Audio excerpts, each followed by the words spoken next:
A power of attorney is a very important document because what it does is allow someone to act in your stead. Many people pass on without, of course, expecting it.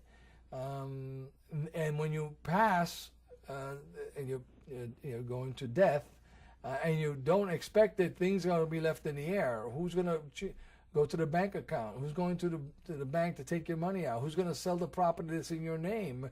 Who is going to be able to collect on your pension money? Without a power of attorney, you will not be able to resolve all these issues. You've left it all up for your family to end up going into court and to determine who will be able to close all these accounts and collect all the money. So power of attorney allows you to do this and select the person that you feel responsible that can act in your behalf should you become incompetent. Obviously, if you die, you go to will and go to probate. But what happens if you're still alive but incompetent? Without some form of legal remedy, you will be in the same position of just stuck without being able to get access to your estate to help your children, help your wife, help your family put together. So power of attorney solves that problem.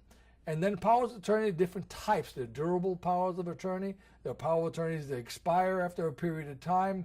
There are powers of attorney, limited power of attorney only for specific action, not general for everything. So you can really tailor a power of attorney, very specific, very limited period of time, a period of months or weeks or days, power of attorney. Now, one must be careful is that a power of attorney in order to sell real estate is different than a power of attorney for some other general action. So a power of attorney for real estate must be executed with the same specificity and same formality as if you were preparing a deed.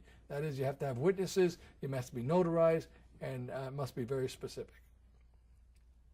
A trust is a manner for you to hold property. You can transfer property, real estate, into Florida land trust.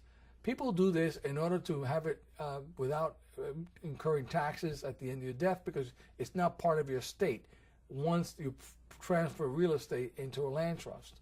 And so you take it out of your estate, you reduce your estate and potential estate taxes.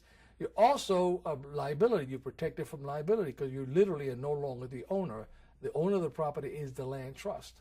Now there must be a beneficiary that you have in the land trust, and there must be a trustee. So often I have clients who will say, well, I want to be the trustee and the beneficiary is my children, and you've really passed now the property over to your children. It's protected from liability, it's protected from lawsuits, and you also reduced your estate for the purposes of taxation. So this is often a technique that people use to pass property prior to a will.